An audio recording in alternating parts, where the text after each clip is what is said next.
The Great Hall of the Galactic Council buzzed with nervous energy.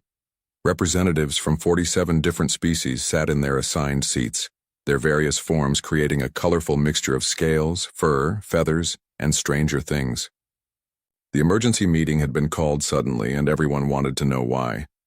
Ambassador Kale of the Altari Federation stood at the center podium. His blue skin looked pale today, and his usually calm demeanor seemed shaken.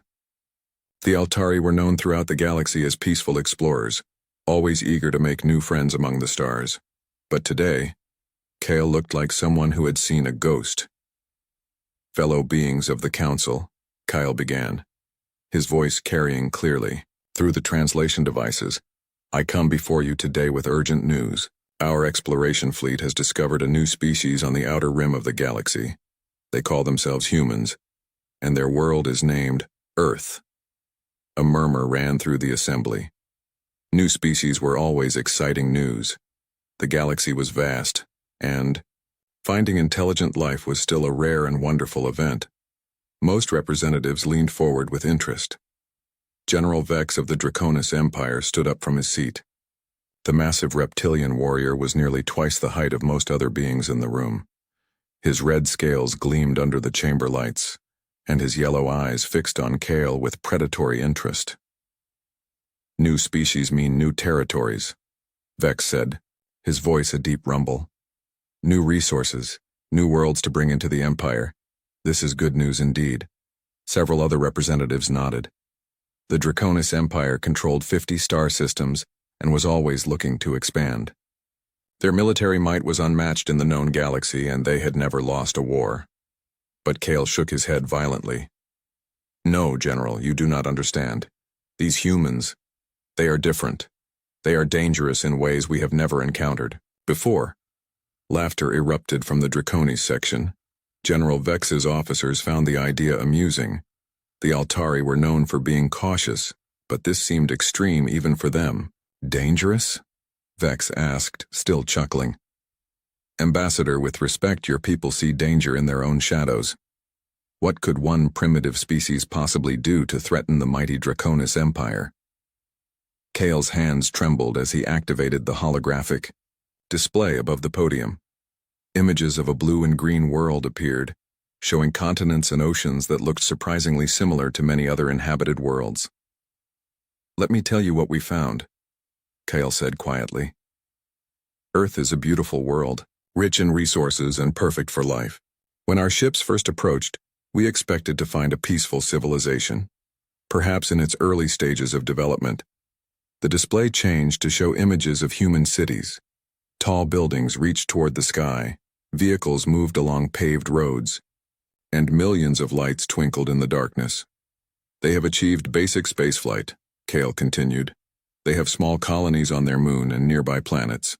By all appearances, they seemed like any other developing species, so we made contact using standard peaceful protocols." The assembled representatives watched with interest. First contact procedures were well established. The Altari were experts at it, having successfully introduced dozens of species to galactic civilization. "What happened next changed everything we thought we knew about warfare," Kale said, his voice dropping to almost a whisper. "When we landed on Earth to meet their leaders, they welcomed us. They were curious, friendly, eager to learn about the galaxy beyond their world. We spent months with them, studying their culture and sharing our knowledge." General Vex looked bored. "This all sounds perfectly normal, Ambassador. Where's this supposed danger you speak of?" Kyle's eyes met the general's, and there was something in that gaze that made even the mighty Draconis warrior pause. "The danger, General, is in their history. While we were learning about human culture, we discovered something terrifying. These beings have never known true peace. For their entire recorded history, they have been at war. Many species have violent pasts," interrupted Commander Zira of the hegemony. "We all evolved from predators. What makes humans special?" "Because they never stopped," Kale replied. "We found peace through diplomacy. Others found it through conquest or exhaustion. But humans have been fighting each other for over 5,000 years without a single decade of complete global peace." The chamber fell silent. Representatives began to look uncomfortable. Cal continued, They have fought with sticks and stones. They have fought with metal swords and wooden shields. They have fought with gunpowder weapons and mechanical devices. They have even fought with weapons that can split atoms and destroy entire cities in seconds. The holographic display changed to show images from human history. Ancient battles with thousands of warriors clashing with bronze weapons. Medieval knights in armor charging across fields. Modern soldiers with advanced rifles fighting in trenches. And finally, the mushroom clouds of nuclear explosions. They have weaponized everything, Kale said, his voice filled with a mixture of awe and horror. Their music, their art, their very words can be turned into weapons. They have created poisons that can kill millions, diseases that can wipe out entire populations, and bombs that can crack the surface of planets. General Vex leaned forward, suddenly more interested. Impressive weapons for primitives, but weapons can be countered. Numbers can overwhelm any defense. You still do not understand, Kale said desperately. It is not their weapons that make them dangerous. It is their minds. They think about war differently than we do. The ambassador activated another set of images. These showed human military academies where young humans studied the art of warfare. We study war so we can avoid it, Kyle explained. Humans study war so they can perfect it. They have schools dedicated entirely to the science of combat. They analyze every battle they have ever fought, learning from each victory and defeat.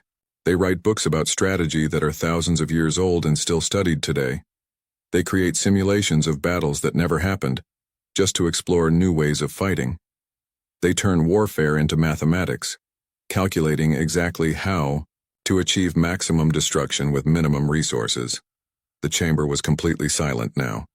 Even General Vex had stopped laughing. But perhaps most terrifying of all, Kale continued, is that they know when to stop. Despite having the power to destroy their own world many times over, they choose restraint. They are not mindless killers or savage beasts. They are intelligent, calculating warriors who understand the true cost of war better than anyone else in the galaxy. Kale looked directly at General Vex. When our cultural exchange was complete, I asked their military leaders what would happen if someone attacked Earth. Do you know what they told me?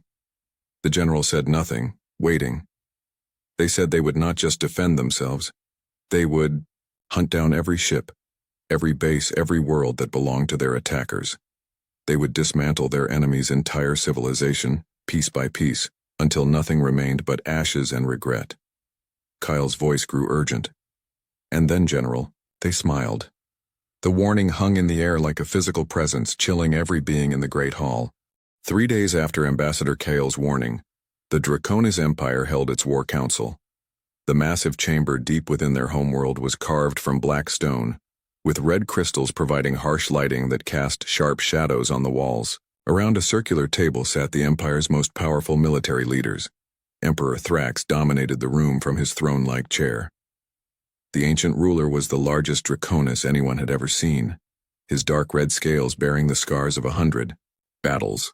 His yellow eyes burned with ambition as he studied the holographic star map floating above the table. So, Thrax rumbled, his voice like grinding stone, the Altari fear these humans. They speak of danger and destruction. He laughed, a sound like breaking rocks. The same Altari who surrender at the first sign of conflict. The same weaklings who beg for peace when we take their worlds. General Vex stood at attention beside the table.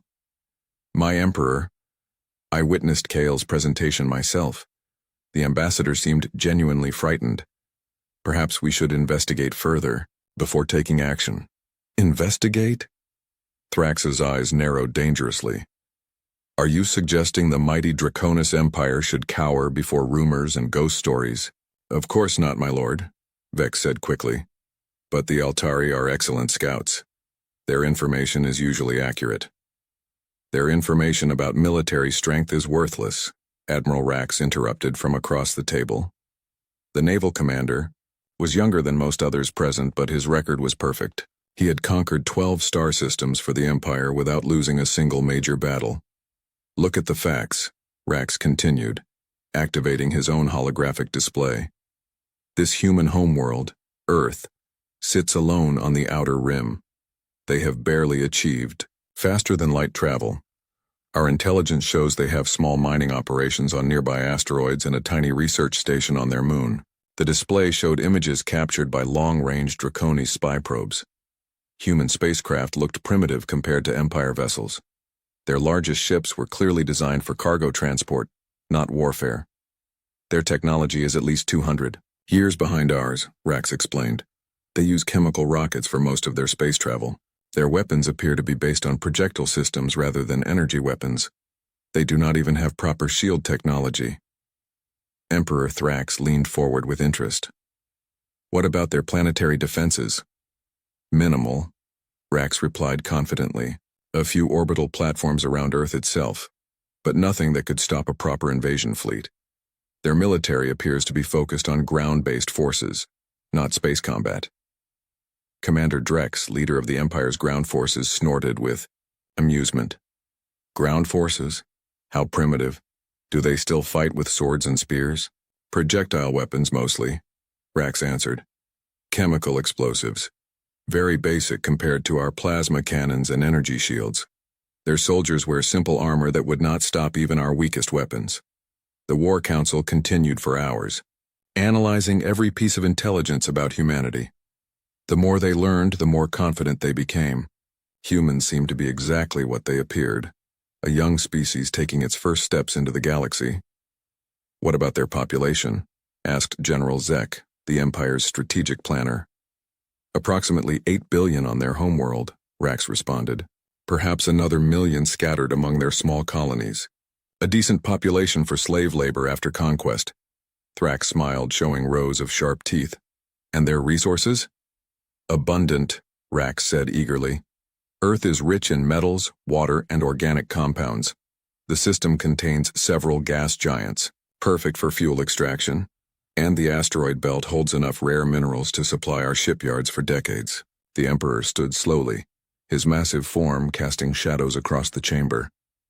Tell me, Admiral, how long would it take to conquer this human system? Rax did not hesitate. With a proper fleet, my lord?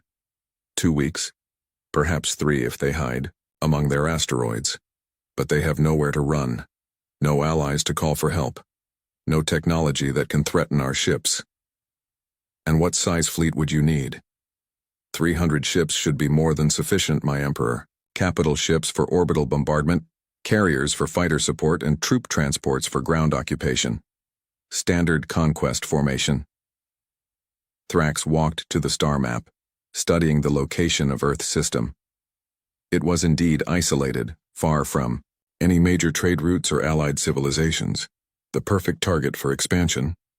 The Altari spoke of human history, General Vex said carefully, their wars and weapons. Primitive conflicts between primitive people, Thrax dismissed. Every species fights before it learns civilization. The strong survive, the weak serve. It is the natural order.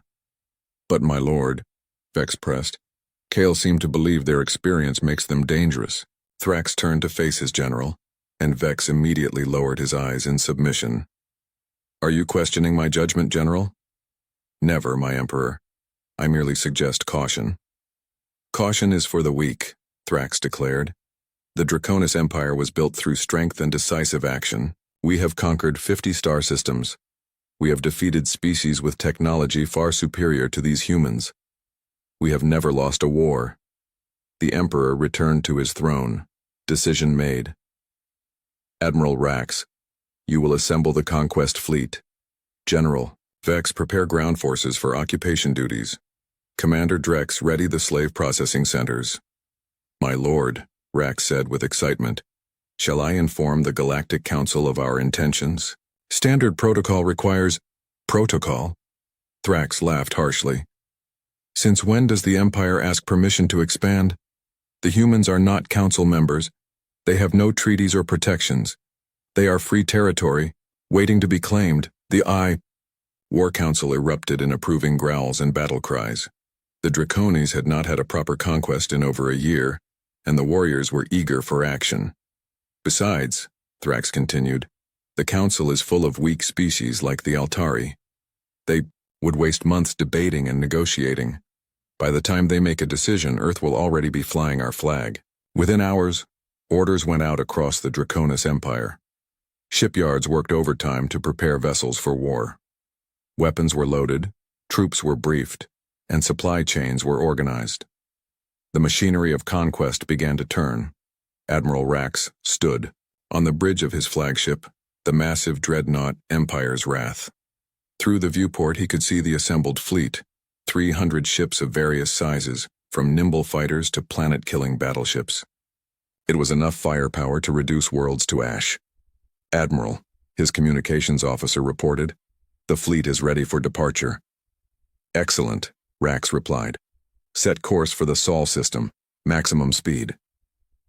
As the Draconis warfleet engaged there, faster-than-light drives and disappeared into hyperspace, heading toward Earth, none of them noticed the small Altari scout ship that had been monitoring their preparations.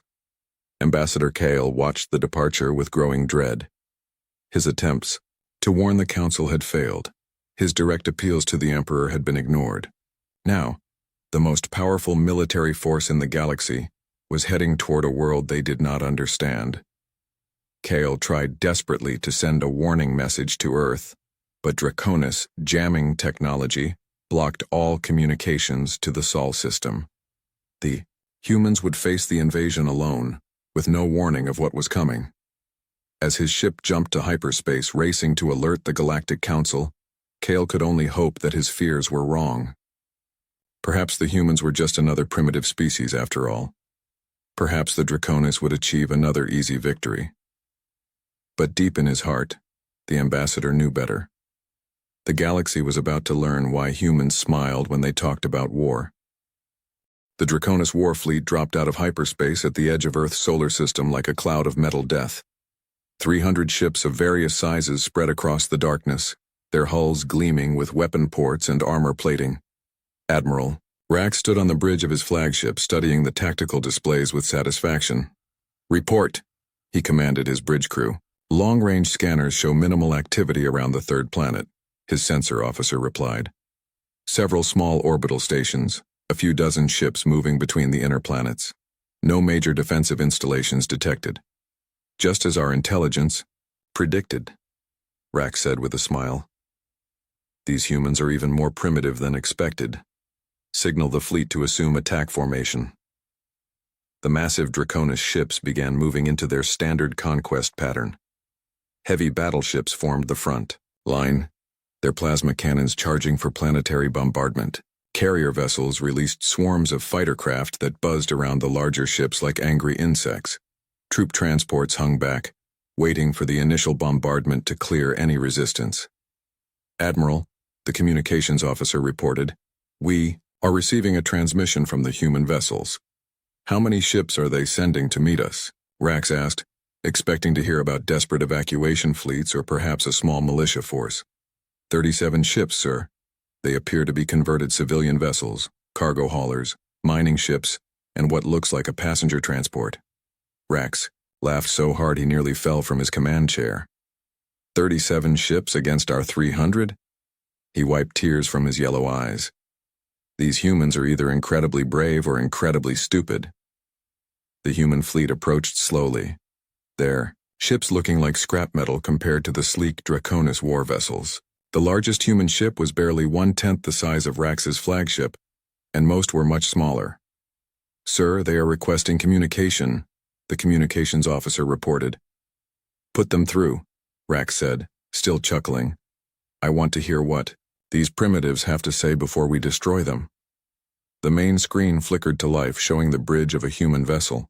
A man in a simple military uniform sat in the captain's chair, his expression calm and alert. His name tag read, "Captain Blake." "This is Admiral Rax of the Draconis Empire," Rax announced proudly. "I am here to claim this system for the Empire. You will surrender immediately and your deaths will be quick."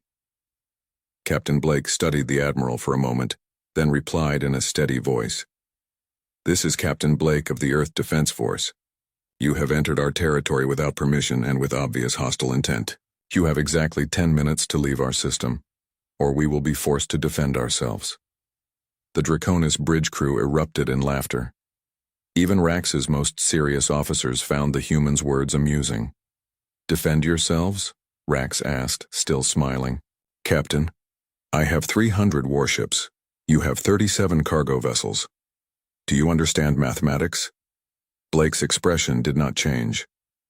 Admiral, we tried peace once. It didn't work out very well for the people who broke it. You now have 9 minutes and 30 seconds. You dare threaten the Draconis Empire? Rax's amusement turned to anger. I will enjoy watching your primitive world burn. 8 minutes, Blake replied calmly and cut the communication. Rax turned to his weapons officer. Target their flagship. One shot from our main cannon should be enough to show them the futility of resistance. Firing main plasma cannon, the weapons officer reported. A brilliant beam of energy lanced out from the Draconis flagship, capable of melting through the armor of any known ship. It struck Blake's vessel directly in the center. The human ship's hull glowed white-hot for a moment, then something impossible happened. Instead of exploding or melting, the ship absorbed the energy and continued moving forward as if nothing had occurred.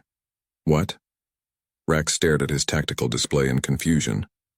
How is their ship still intact? Unknown, sir, his weapons officer replied, panic creeping into his voice. The energy signature shows a direct hit, but there is no damage visible. Fire again, all forward batteries. Multiple energy beams struck the human fleet, but the results were the same. The ship seemed to shrug off weapons that could destroy cities. Sir, the sensor officer called out urgently, the human ships are accelerating. They are moving into attack formation. Rax watched in disbelief as the small human fleet spread out and began approaching his massive armada. Their movement patterns were unlike anything he had ever seen, seemingly random but somehow perfectly coordinated. All ships open fire, Rax commanded. Destroy them. The Draconis fleet unleashed everything they had. Plasma cannons, energy torpedoes, and particle beams filled space with deadly light, but the human ships danced between the attacks like they knew exactly where each shot would go. Then the humans fired back. What came from their ships were not energy weapons or advanced missiles. They were simple chunks of metal, accelerated to incredible speeds. But when these primitive projectiles hit Draconis vessels, they punched through shields and armor like they were made of paper. Impossible! Rax shouted as he watched 3 of his battleships torn apart by what appeared to be glorified bullets. How are they penetrating our shields? Sir, his science officer replied with terror in his voice. Those projectiles are moving at significant fractions of light speed. At those velocities, mass becomes irrelevant. They are hitting us with the force of small stars. The battle turned into a nightmare for the Draconis. Their superior numbers meant nothing when human ships moved like ghosts, appearing where they were least expected. Their advanced weapons were useless against enemies who seemed to predict every attack. Worse still, the humans fought with a coordination that defied explanation. When one human ship was damaged, others would immediately move to protect it. When Draconis ships grouped together for mutual defense, human vessels would appear from impossible angles to strike at weak points. Admiral, his tactical officer screamed, the humans are using their own ships as weapons. Rax looked up to see one of the smaller human vessels accelerating directly toward his flagship. The ship's engines glowed white-hot as it built up speed. Evasive maneuvers, Rax ordered, but it was too late. The human ship struck the Draconis flagship at tremendous velocity, but instead of a simple collision, something far worse happened. The human vessel exploded at the moment of impact, turning itself into a directed nuclear explosion that tore through the flagship's hull like tissue paper. Emergency alarms blared throughout the bridge as atmosphere rushed out through massive hull breaches. Half of Rax's crew were dead or dying, and his mighty flagship was crippled. Retreat. Rax gasped through his emergency breathing mask. All ships retreat to hyperspace. The surviving Draconis vessels fled in panic, leaving behind the wreckage of 75 ships, a quarter of their entire fleet destroyed in less than 30 minutes. As the Draconis fleet jumped to hyperspace, Captain Blake's voice reached them on an open channel. You had your chance to leave peacefully. Tell your Emperor that if he wants Earth, he'll have to come and take it himself. We'll be waiting. In the silence of space, the human fleet regrouped around their damaged vessels, already beginning repairs. They had fought the most powerful military force in the galaxy and won decisively, The war had begun, and the Draconis Empire had just learned their first lesson about underestimating humans. Admiral Rax returned to the Draconis homeworld in shame. His once mighty flagship limped into port with massive hull breaches and half its crew dead. The sight of the defeated fleet shocked the entire empire. Never before had Draconis forces suffered such devastating losses. Emperor Thrax received the admiral in the throne room, his yellow eyes burning with rage. The massive ruler's claws scraped against his stone throne as he listened to the battle report. 75 ships destroyed, Thrax repeated slowly, his voice like grinding metal. A quarter of our invasion fleet, defeated by 37 primitive vessels. My emperor, Rax said, kneeling before the throne, these humans fight unlike any enemy we have faced. Their weapons are crude but effective. Their tactics are unpredictable. They seem to know exactly what we will do before we do it. Excuses, Thrax roared, standing to his full towering height. The Draconis Empire does not lose battles to primitives. You will return with the full battle fleet. Every ship we have, crush these humans completely. Within days, the Empire mobilized its entire military force. 800 warships gathered in space above the Draconis homeworld, the largest fleet ever assembled. General Vex commanded the ground forces while Admiral Rax led the space battle. Groups, they would not underestimate the humans again. This time we take no chances, Thrax declared at the final war council. Bombard every human world from orbit. Turn their planets to glass, leave nothing alive. The massive armada jumped to hyperspace, heading for Earth with enough firepower to destroy entire star systems. But this time, the humans were ready. Earth's defense force had grown during the month between battles. The 37 ships that fought the first engagement had become over 200 vessels. More importantly, these were no longer converted civilian craft. They were purpose-built warships designed specifically to kill Draconis. Captain Blake stood on the bridge of the new flagship, Humanity's Resolve. The vessel looked nothing like the cargo hauler he had commanded in the first battle. This ship was sleek, deadly, and covered in weapon systems that the Draconis had never seen before.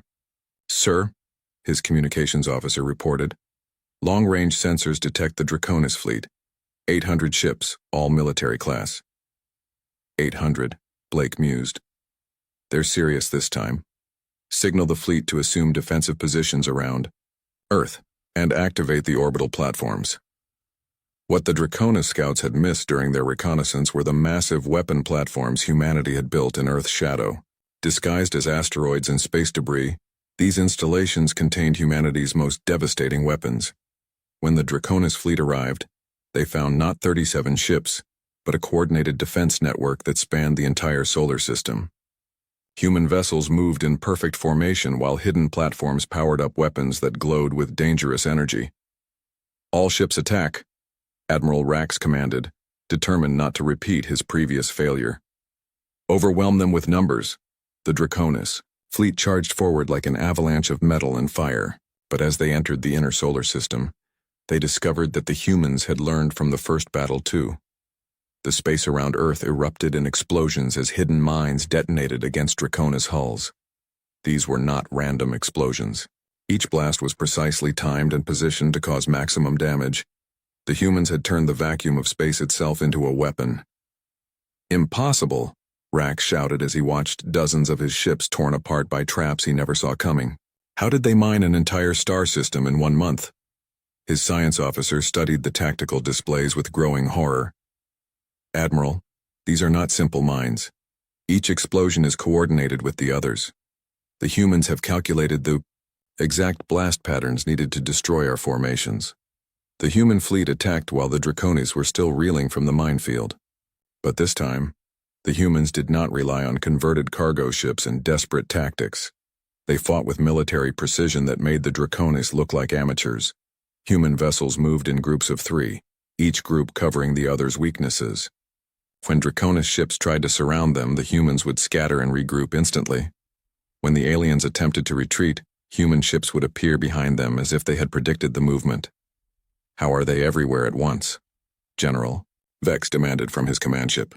It is as if they know our battle plans before we make them. The truth was even more disturbing. The humans had studied every recorded Draconis battle for the past century. They knew exactly how the Empire fought, what tactics they used, and how they would respond to any situation. The Draconis military doctrine, which had conquered 50 worlds, was completely predictable to human strategists. But the real horror came when Draconis forces tried to land on human colonies. The Empire had planned to use their superior ground forces to capture human worlds, but they found that every human settlement had become a fortress.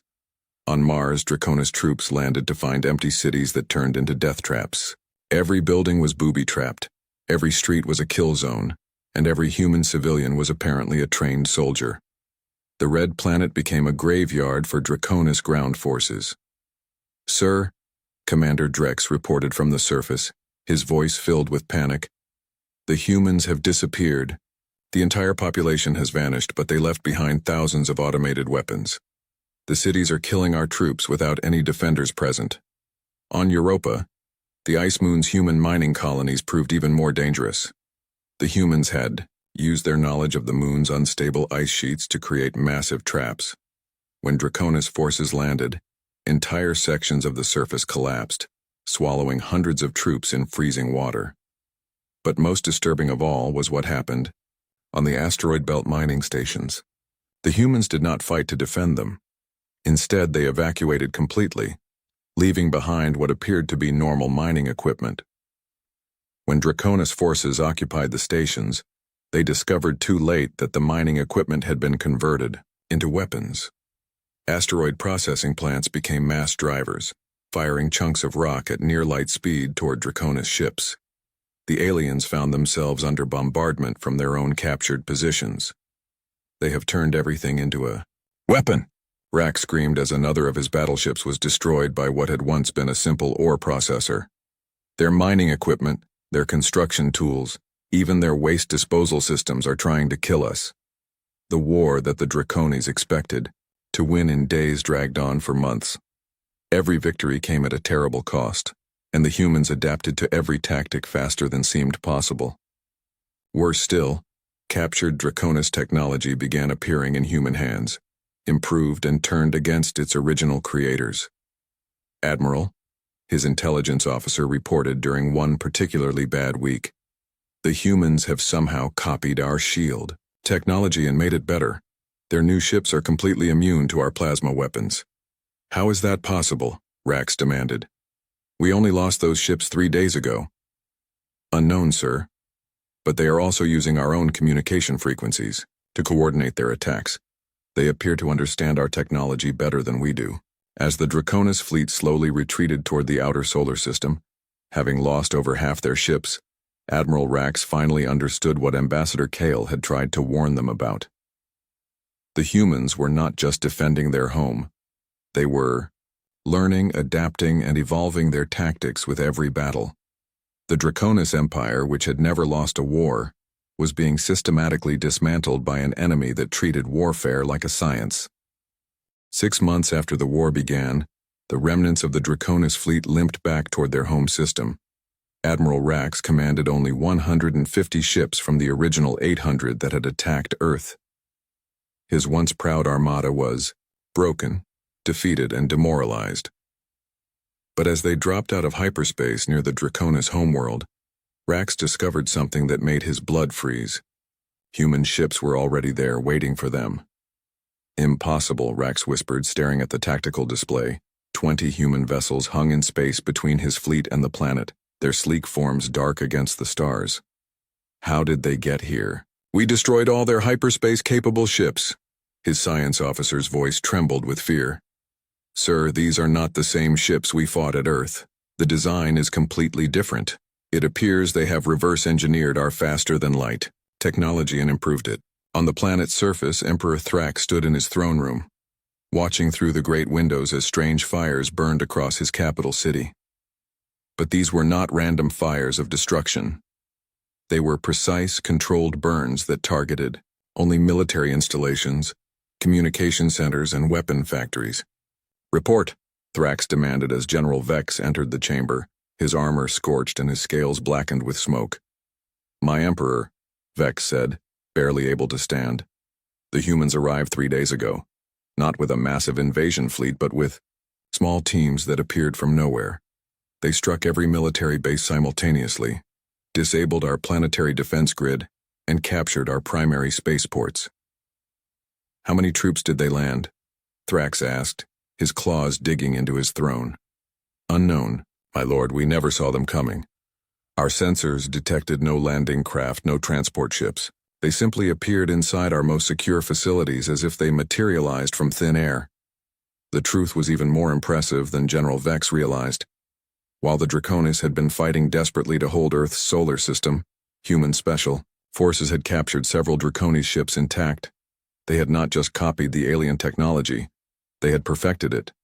Human engineers had improved Draconis cloaking devices, making them completely undetectable.